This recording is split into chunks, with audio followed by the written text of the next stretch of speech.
ইন্না নাহনু নাযালনা যিকরা ওয়া ইন্না লাহু লাহাফিজুন।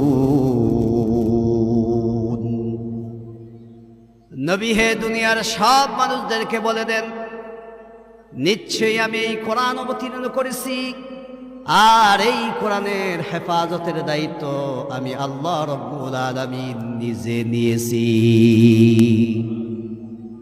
এজন্য পৃথিবীর ইতিহাসে আমরা যদি লক্ষ্য করি, এই পৃথিবীর যত মানুষ যত কিতাব রচনা করুক না কেন, যত ইতিহাসের বই লেখক না কেন, সমস্ত বইগুলো বিকৃত হয়ে যায়, মানুষ বিকৃত করে ফেলে।